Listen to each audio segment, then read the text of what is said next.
Hey guys, what is up? It's Dusty here, and welcome back to another crypto video.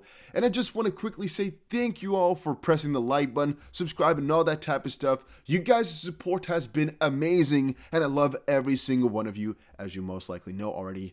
And if you're wondering, this trading platform that I'm using right now for XRP is called BITRUE. I told you all, we got some crazy competitions coming, but there's also already a global BITRUE competition which you could utilize right now. And really fun story, one of the guys I talked to just now is actually really at the top of this competition. It's basically just, if you're a trader on there, a ton of people are going to be winning some money. It's freaking cool, right? Just check it out. A link is down below. I'm personally using it. It works like a charm. Then, I want to tell you guys a story about a college student who became a millionaire because of XRP. Now, the story on its own isn't really that heroic, nor is it really a unique one, but it's an interesting one, and I think it's a story that a lot of you guys need to hear because of the deeper message behind it. Now, the title says, XRP turned this gas station worker into a millionaire. Here's his new bet.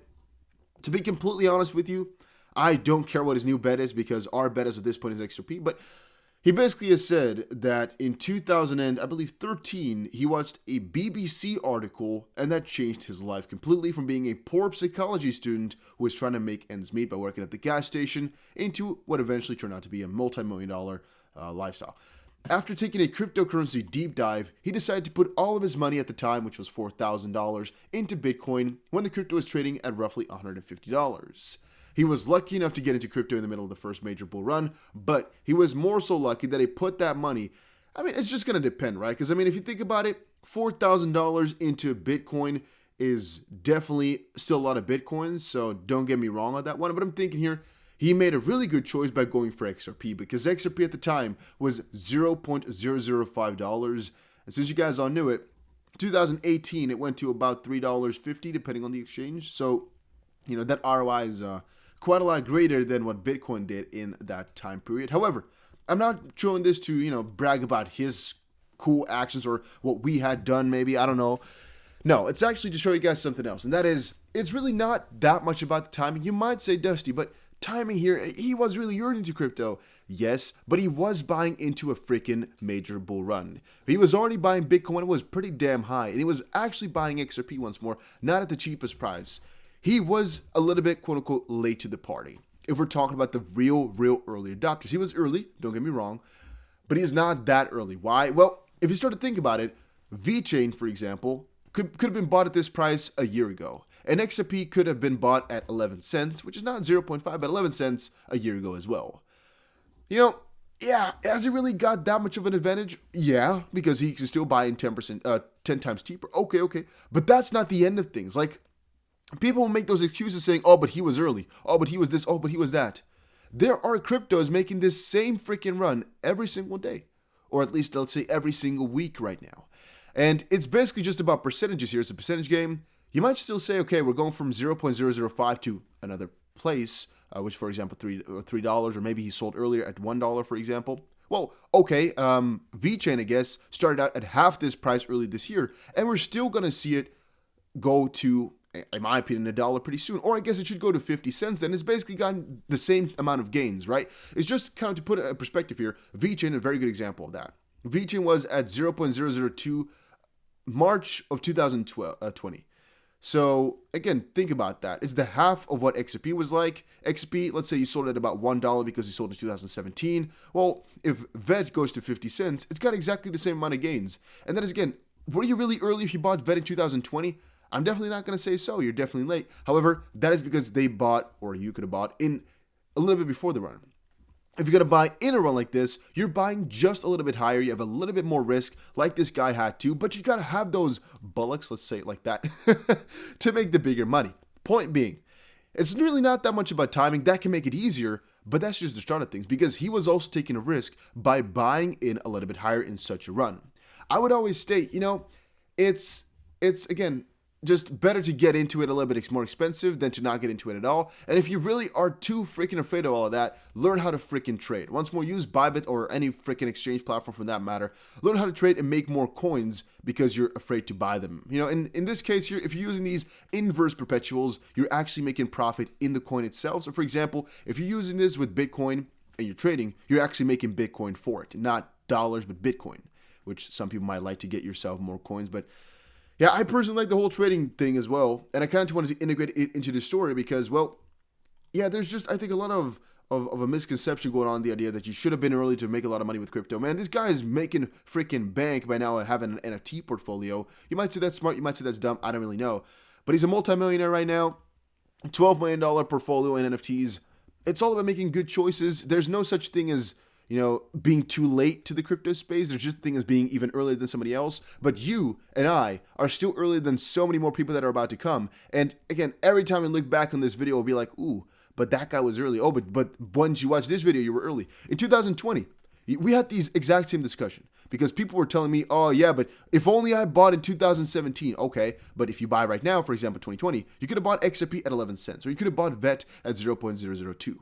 Right? It's like the more you keep stalling, the more you keep thinking about it. At those points, the prices are down, so it's not a bull run, right? And people are afraid. In this case here, it's a bull run, and people are still afraid. When are you gonna buy then? When's the good time? When literally will you buy? It's a mental game. So just I cannot make this any easier. If you're afraid of it, go for it. Take a leap of faith.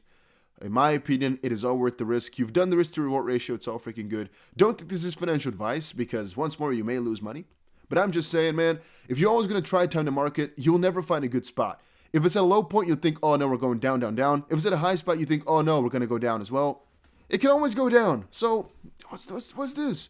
This guy took a bet in a bull run. It worked out like a charm. It's kind of the same thing right now, right? It's really the same thing.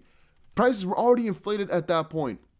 So basically, you can see it as putting money into Bitcoin is like right now putting money into an XRP. It's a coin you know is doing good. You know it has utility, or in that sense, you know it's just really popular and whatnot. You know it's already juicy, but you're going to go for some, I guess, shadier gem then maybe. And that's again as like putting money into some lower cap coins now as well. It's like, this one is going to do good, but you want something else because it's already a bull run and you want to kind of, make some more money on it. You guys get the analogy I'm trying to put here, like the comparison?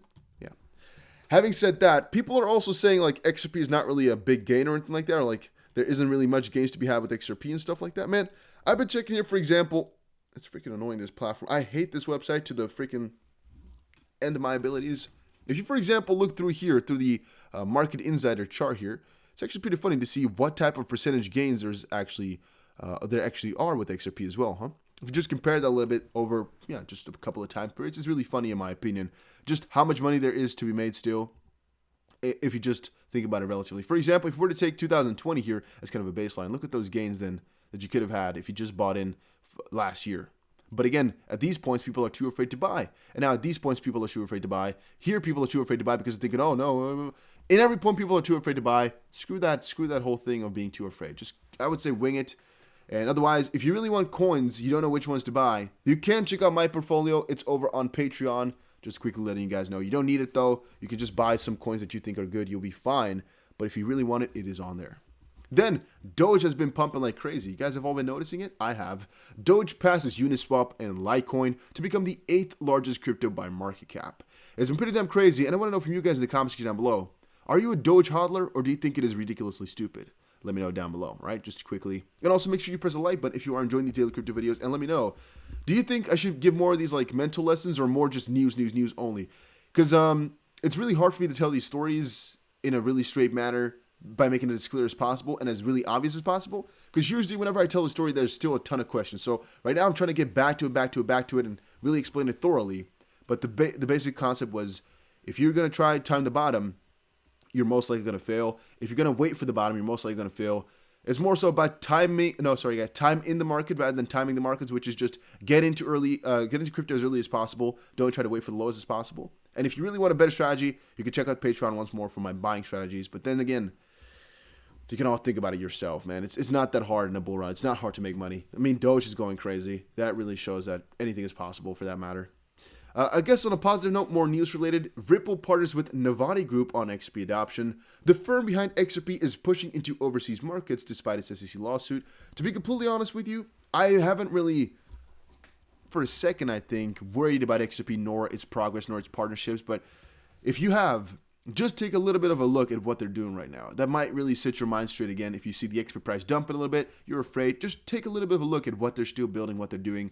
I still do not think that most of Ripple/XRP's utility is actually put into the price right now. I think the majority of the price right now is actually reflected by just the lawsuit progress. So once the lawsuit progress is finished and we actually get the real utility of Ripple/XRP to, hop on in, that could be another crazy run. I definitely believe in that. Now, Ripple has announced a partnership with Navati, which will see RippleNet and ODL, which is again something that uses XRP, used in remittances. The partnership will focus on Australia and the Philippines and is part of Ripple's efforts to sign deals in the Asia-Pacific region. Ripple prices are performing well, perhaps due to positive developments in the Ripple's SEC case. I firmly believe so in that last part. And then Chainlink releases a new white paper, and it could be a game changer for smart contracts. You guys have all been saying, Dusty, cover in your videos a little bit more about different coins as well. But you know what? Let me also quickly talk about Chainlink here. It's also one of the coins I hold, as you guys most likely know already. And they've just released a new white paper. Explore new capabilities of applications and smart contracts dubbed Chainlink 2.0. It lays down how the project could evolve to enhance blockchain oracles with the emergence of hybrid smart contracts. It's just really interesting how Chainlink is such a different crypto, but people are sleeping on it. I definitely held VeChain for a very long time now as well, and I will keep holding this one into the freaking infinity. There's a lot of these coins that which I will just hold for a long time because I will never sell my great altcoins, which are basically top, these top ones, at a loss. I'm just not going to do it. I refuse to. I just keep telling people about the same story. Look at Doge, by the way. Look at the pump. It's going freaking crazy, guys. Doge going to freaking 21 cents, 22 cents right now. Doge is really going to $1, huh? Who would have thought that, guys? Who would have freaking thought that? What a freaking day. Oh my days, huh? So with Doge, I'm staying away from it in terms of buying. I am not saying, however, that it's not a good coin because the coin's use case is memeing. And what it's doing right now is people are memeing it. People are messing around with that. So the coin's use case is being brought to life. It's being used, right? So it's really a difficult one. But I wouldn't really touch Dogecoin with your life savings as it might turn out to be really, really bad. But then again, it is a pump and dump type of coin. It is also a coin that's based upon memes. And the memes right now are through the freaking roof. So once more, you try your luck. That's all I'm saying here. I sold a good part of my Doge. I still have a little bit because I'm going to ride the freaking wave, Doge all the way through. And it could be really fun, right? It could be just a huge $1 move. I'm still hoping for it, though. Don't get me wrong. I'm still hoping Doge hits $1. It is definitely possible. I'm not saying it isn't.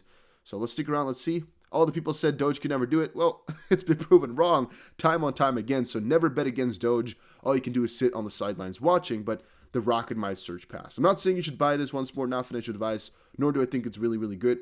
But I am saying Doge use case is memeing, and that's what's happening right now to the freaking fullest. So yeah, that was it for today's video. Hopefully you enjoyed it. Make sure you press the like button and subscribe if you did, because, well, there's a ton of cool videos coming up, I think, and see you guys again in another one really, really soon here.